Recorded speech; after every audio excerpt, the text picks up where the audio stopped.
তারপর আমরা 383 ধারায় চলে যাব। এখানে বলা হয়েছে বলপূর্বক গ্রহণ।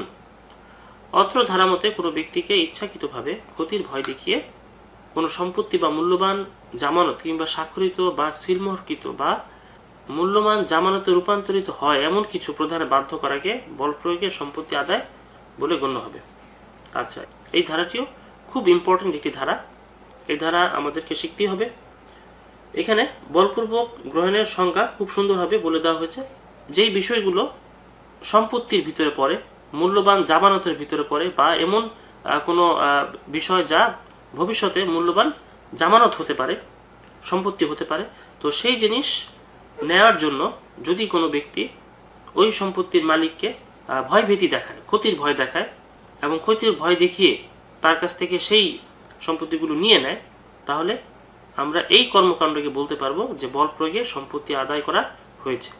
বল প্রয়োগ করে যে সম্পত্তি আদায় করা হবে, এই সম্পত্তির মধ্যে যে কোনো ধরনের সম্পত্তি পড়তে পারে, যেমন স্থাবর সম্পত্তি, অস্থাবর সম্পত্তি, জমি, বাড়ি, সরকারি সঞ্চয়পত্র হতে পারে, সরকারি কোম্পানির শেয়ার হতে পারে, অথবা এমন হতে পারে যে সাদা কাগজে সই নিয়েছে, এখন সেই সাদা কাগজে কি লিখবে সেটা তো জানা নাই। তো এমন হতে পারে যে সেই সাদা কাগজে সব কিছু লিখে তার সমস্ত সম্পত্তি নিয়ে নিল। তো এই জাতীয় কাজ করলে সেটাকে বলা হবে বল প্রয়োগে সম্পত্তি আদায়। আমরা এখানে দুটি বিষয় মনে রাখবো।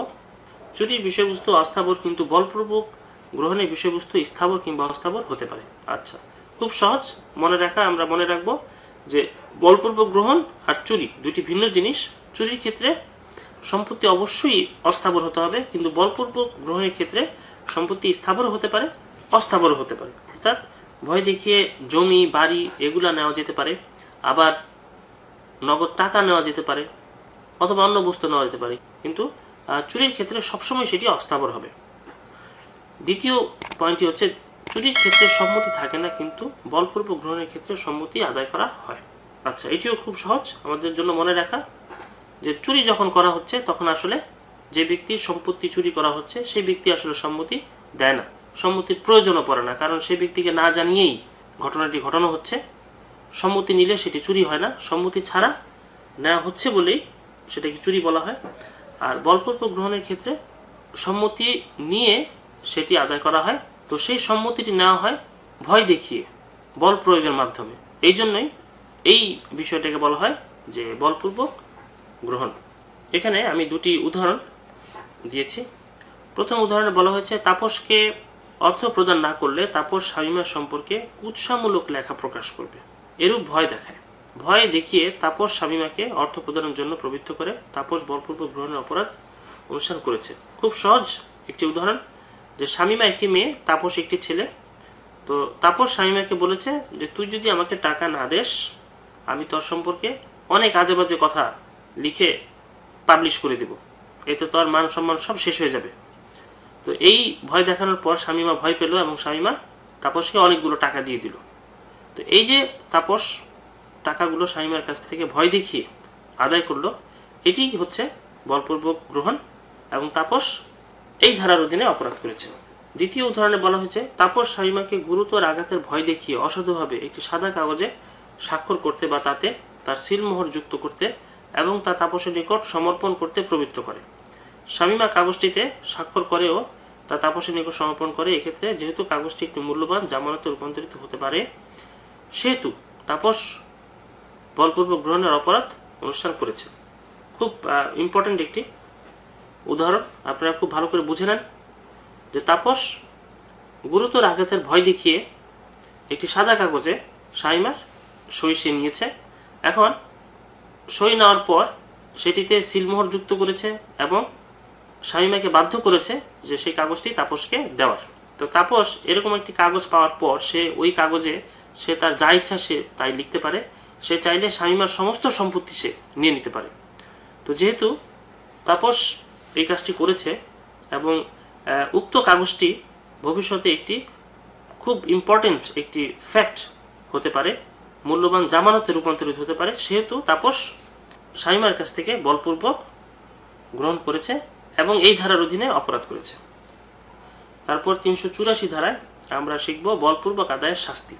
যে ব্যক্তি বলপূর্বক গ্রহণের অপরাধ করে সেই ব্যক্তি যে কোনো বর্ণনার কারাদণ্ড যার মেয়াদ 3 বছর পর্যন্ত হতে পারে বা জরিমানার দণ্ডে বা উভয়বিধ দণ্ডে দণ্ডিত হবে। তারপর 385 ধারায় বলা হয়েছে বলপূর্বক গ্রহণের জন্য ক্ষতি বা ভয় দেখানোর শাস্তি।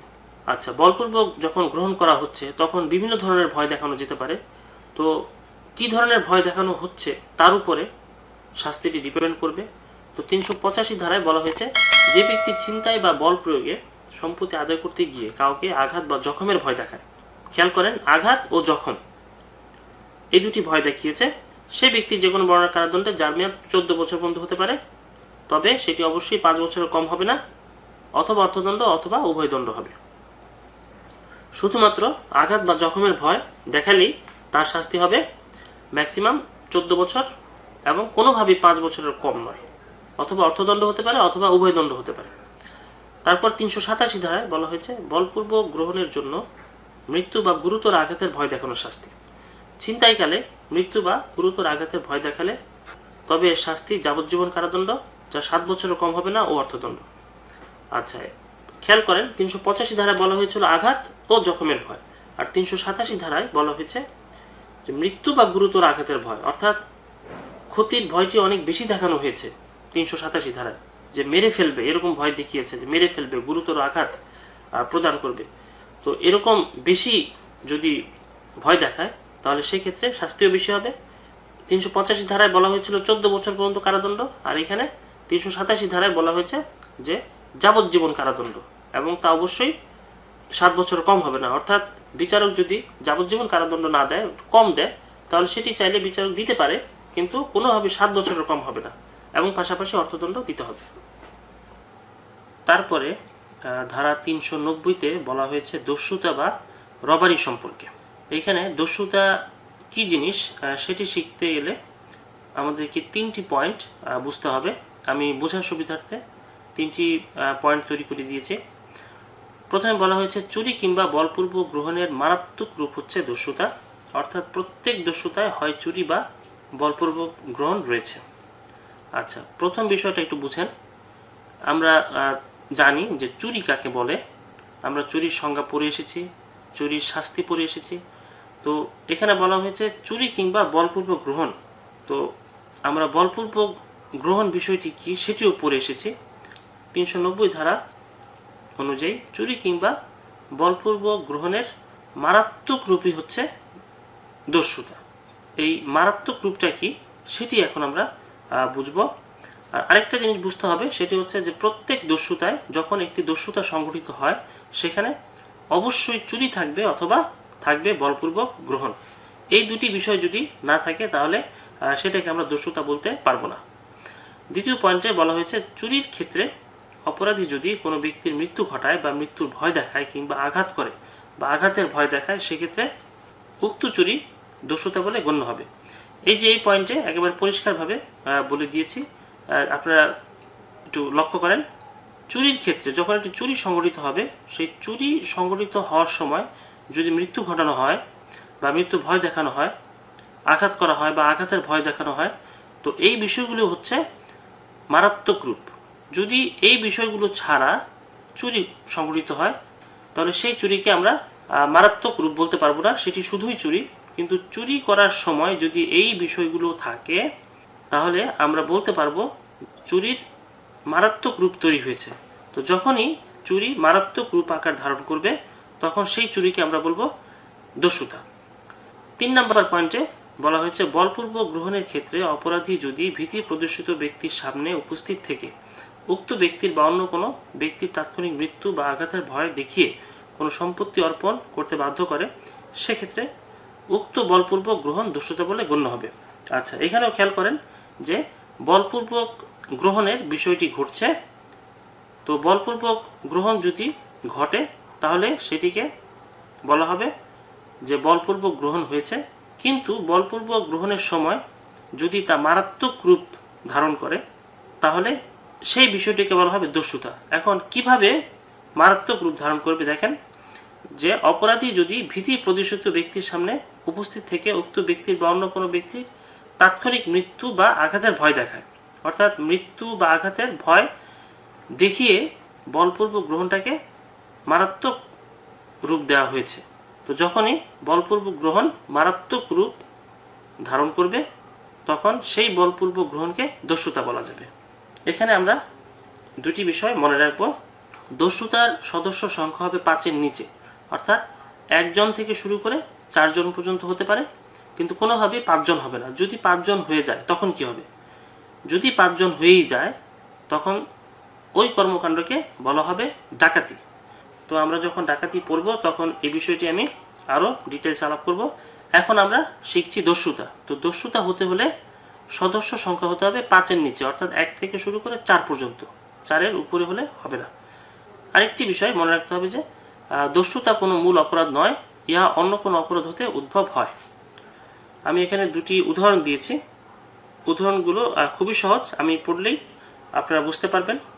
প্রথম উদাহরণে বলা হয়েছে, তাপস শামিমাকে ধরে ফেলে এবং শামিমার সম্মতি ব্যতি রেখে প্রতারণামূলকভাবে শামিমার পোশাক হতে অর্থ ও গহনাসমূহ ছিনিয়ে নেয়। এক্ষেত্রে তাপস চুরি করেছে এবং উক্ত চুরি করার উদ্দেশ্যে স্বেচ্ছাকৃতভাবে শামিমাকে অবৈধভাবে আটক করেছে, অতএব তাপস দস্যুতা করেছে বলে গণ্য হবে। আপনারা খেয়াল করে দেখেন যে এই উদাহরণে তাপস চুরি এবং বলপূর্বক আদায় দুটি সে করেছে। তো এই দুটি বিষয় সংঘটিত করার সময় সে শামিমাকে ধরে ফেলে, অর্থাৎ শামিমাকে সে অবৈধভাবে আটক করেছে। এই অবৈধভাবে আটক রাখার বিষয়টি থাকার কারণে আমরা বলতে পারবো যে চুরি এবং বলপূর্বক আদায় মারাত্মক রূপ ধারণ করেছে। তো যেহেতু চুরি বা বলপূর্বক আদায় মারাত্মক রূপ ধারণ করেছে, সুতরাং এখানে তাপস দস্যুতা করেছে। দ্বিতীয় উদাহরণে বলা হয়েছে, তাপস রাজপথে শামিমার সাক্ষাৎ পায়, তাকে পিস্তল দেখায় ও শামিমার অর্থ দাবি করে, ফলে শামিমা তার অর্থ সমর্পণ করে। এক্ষেত্রে তাপস শামিমাকে তাৎক্ষণিক আঘাতের ভয় দেখিয়ে শামিমার অর্থ বলপূর্বক গ্রহণ করেছে এবং উক্ত বলপূর্বক গ্রহণ সম্পাদনকালে তার সম্মুখে উপস্থিত রয়েছে, অতএব তাপস দস্যুতা অনুষ্ঠিত করেছে। এই উদাহরণে দেখেন তাপস বলপূর্বক আদায় করেছে। তো বলপূর্বক আদায় করার সময় সে শামিমাকে পিস্তল দেখিয়েছে, তাকে পিস্তল দেখিয়ে ভয় দেখিয়েছে, আঘাতের ভয় দেখিয়েছে, এবং এই কার্যগুলো করার সময় তাপস শামিমার সম্মুখে উপস্থিত ছিল। সুতরাং এই বলপূর্বক আদায়টি মারাত্মক রূপ ধারণ করেছে। মারাত্মক রূপ ধারণ করার কারণে আমরা বলবো যে তাপস দস্যুতা অনুষ্ঠিত করেছে। আমরা এতক্ষণ দস্যুতার সংজ্ঞা এবং দস্যুতার উদাহরণ পড়লাম। এখন আমরা দেখি দস্যুতার শাস্তি কি বলা হয়েছে। যে ব্যক্তি দস্যুতা করে সে ব্যক্তি সশ্রম কারাদণ্ডে, যার মেয়াদ 10 বছর পর্যন্ত হতে পারে, দণ্ডিত হবে, তদুপরি জরিমানা দণ্ডেও দণ্ডিত হবে। আচ্ছা, এটি হচ্ছে দস্যুতা। সাধারণভাবে যদি কেউ দস্যুতা করে তাহলে তার এই শাস্তি হবে। আর যদি বিশেষ একটি সময়ে সে দস্যুতা করে, অর্থাৎ যদি রাজপথে সূর্যাস্ত ও সূর্যোদয়ের মধ্যবর্তী সময়ে দস্যুতা করে, অর্থাৎ সূর্যাস্তর পরে, অর্থাৎ সন্ধ্যার পরে থেকে শুরু করে সকালবেলা সূর্য ওঠার আগ পর্যন্ত যে সময়টুকু, ওই সময়ে যদি কেউ দস্যুতা করে তাহলে তার শাস্তি 10 বছরের জায়গায় 14 বছর পর্যন্ত সম্প্রসারণ করা যাবে, দণ্ডিত হবে এবং তদুপরি জরিমানা দণ্ডেও দণ্ডিত হবে।